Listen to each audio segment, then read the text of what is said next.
ಲಕ್ಷ್ಮೀಪುರ ಗ್ರಾಮದಲ್ಲಿ ಬ್ರೈಟ್ ರಾಯಲಿಸ್ಟ್ ಟ್ರಸ್ಟ್ನ ಅಮರಜ್ಯೋತಿ ವಿದ್ಯಾಸಂಸ್ಥೆಯ ಶಾಲಾ ವಾರ್ಷಿಕೋತ್ಸವ. ತಾಲೂಕಿನ ಲಕ್ಷ್ಮೀಪುರ ಗ್ರಾಮದಲ್ಲಿ ಬ್ರೈಟ್ ರಾಯಲಿಸ್ಟ್ ಟ್ರಸ್ಟ್ನ ಅಮರಜ್ಯೋತಿ ವಿದ್ಯಾಸಂಸ್ಥೆಯು ಶಾಲಾ ವಾರ್ಷಿಕೋತ್ಸವವನ್ನು ಬಹಳ ಅದ್ದೂರಿಯಾಗಿ ನೆರವೇರಿಸಿತು. ಕಾರ್ಯಕ್ರಮದಲ್ಲಿ ಮುಖ್ಯ ಅತಿಥಿಗಳಾಗಿ ಭಾಗವಹಿಸಿದ ಕೆಪಿಸಿಸಿ ಕಾರ್ಯಕಾರಿಣಿ ಸಮಿತಿಯ ಸದಸ್ಯ ದೊಡ್ಡಸ್ವಾಮಿಗೌಡರು ಜ್ಯೋತಿ ಬೆಳಗಿಸುವ ಮೂಲಕ ಕಾರ್ಯಕ್ರಮಕ್ಕೆ ಚಾಲನೆ ನೀಡಿ ಮಾತನಾಡಿದರು. ಗ್ರಾಮೀಣ ಪ್ರದೇಶದಲ್ಲಿ ಒಂದು ವಿದ್ಯಾಸಂಸ್ಥೆಯನ್ನು ಸ್ಥಾಪಿಸಿ ಅದನ್ನು ಮುನ್ನಡೆಸಿಕೊಂಡು ಹೋಗುವುದು ಬಹಳ ಕಷ್ಟದ ಕೆಲಸವಾಗಿದೆ. ಶಾಲೆಯ ಆಡಳಿತ ಮಂಡಳಿ ಹಾಗೂ ಬೋಧಕರು ಶಾಲೆಗೆ ಬರುವ ವಿದ್ಯಾರ್ಥಿಗಳನ್ನು ಉತ್ತಮ ವ್ಯಕ್ತಿಗಳನ್ನಾಗಿ ರೂಪುಗೊಳಿಸಬೇಕು. ಕಲಿಕೆಯ ಜೊತೆಗೆ ಇತರ ಚಟುವಟಿಕೆಗಳಲ್ಲಿ ಮಕ್ಕಳು ಸಕ್ರಿಯವಾಗಿ ತೊಡಗಿಸಿಕೊಳ್ಳುವಂತೆ ಮಾಡಬೇಕು ಎಂದರು.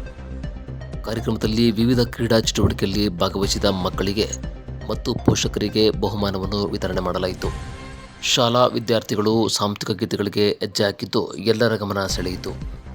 ಕಾರ್ಯಕ್ರಮದಲ್ಲಿ ಪಾಂಡವಪುರ ವಿಜಯ ಕಾಲೇಜಿನ ಗೌರವ ಕಾರ್ಯದರ್ಶಿ ಬಸವರಾಜು, ಪ್ರಾಂಶುಪಾಲ ವೆಂಕಟೇಗೌಡ, ತಾಲೂಕು ಪಂಚಾಯತಿ ಮಾಜಿ ಸದಸ್ಯ ಸಣ್ಣಪ್ಪ, ಗ್ರಾಮ ಪಂಚಾಯತಿ ಅಧ್ಯಕ್ಷೆ ಮಣಿಲಾ, ಮಂಜುನಾಥ್, ಮಾಜಿ ಅಧ್ಯಕ್ಷ ಉಚ್ಚೇಗೌಡ, ತೇಜೋಮೂರ್ತಿ, ಅಮರಜ್ಯೋತಿ ವಿದ್ಯಾಸಂಸ್ಥೆಯ ಅಧ್ಯಕ್ಷ ಎಸ್ ವಿಕಾಶ್, ಉಪಾಧ್ಯಕ್ಷ ಡಿಸ್ ಮಂಜು, ಕಾರ್ಯದರ್ಶಿ ಕೆಎನ್ ಸುನೀತಾ, ವಿಕಾಸ್, ಟ್ರಸ್ಟಿಗಳಾದ ಮೀನಾಕ್ಷಿ, ಗೋಪಾಲಸ್ವಾಮಿ, ರತ್ನ ನಾಗೇಂದ್ರ, ಲೀಲಾವತಿ, ನಟರಾಜ್, ಶಿವಮ್ಮ, ಶಿವೇಗೌಡ, ಗೋಪಾಲಸ್ವಾಮಿ, ಮುಖ್ಯ ಶಿಕ್ಷಕಿ ಎಂ ನಂದಿನಿ, ಶಿಕ್ಷಕರಾದ ಸೌಮ್ಯ, ಪೂರ್ಣಿಮಾ, ರಂಜಿನಿ, ಸುಮತಿ, ಸರಸ್ವತಿ, ಸಿಬ್ಬಂದಿಗಳಾದ ಮಂಜಯ್ಯ, ಚೆಲುವರಾಜು, ಆಶಾ, ಚಂದ್ರಿಕಾ, ಮುಖಂಡರಾದ ಲೋಕೇಶ್, ರವಿ, ಮಂಜುನಾಥ್, ವಿದ್ಯಾರ್ಥಿಗಳು, ಪೋಷಕರು ಹಾಜರಿದ್ದರು.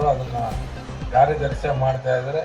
ಹಾಗೆ ನಮ್ಮ ಪ್ರಾಂಶುಪಾಲರನ್ನು ಕೂಡ ಈ ಕಾರ್ಯಕ್ರಮಕ್ಕೆ ಕರೆಸಿದ್ದೀರ. ಅವ್ರು ಯಾಕಂದರೆ ಆ ಸಂಸ್ಥೆ ಕಟ್ಟಿ ಬೆಳೆಸುವಂಥದ್ದು ಅವ್ರ ಹತ್ರ ತಿಳ್ಕೋಬೇಕು. ಯಾಕಂದ್ರೆ ಅವ್ರು ಎಷ್ಟ ಕಷ್ಟಪಟ್ಟು ಅವರಿಗೆ ಯಾವುದೊಂದು ಹಿನ್ನೆಲೆ ಇತ್ತು, ಆ ಹಿನ್ನೆಲೆಯಿಂದ ಸಂಸ್ಥೆ ಕಟ್ಟಿ ಬೆಳೆಸಿದ್ರು ಅಷ್ಟೊಂದು ಕಷ್ಟ ಆಗಿಲ್ಲ. ಆದರೆ ಹೊಸದಾಗಿ ಬಂದು ಇಲ್ಲಿ ಎಲ್ಲವನ್ನು ಮೂಲ ಒದಗಿಸ್ಕೊಂಡು ಮಾಡೋದು ಇದೆಲ್ಲ ಭಾಳ ಕಷ್ಟವಾದ ಕೆಲಸ.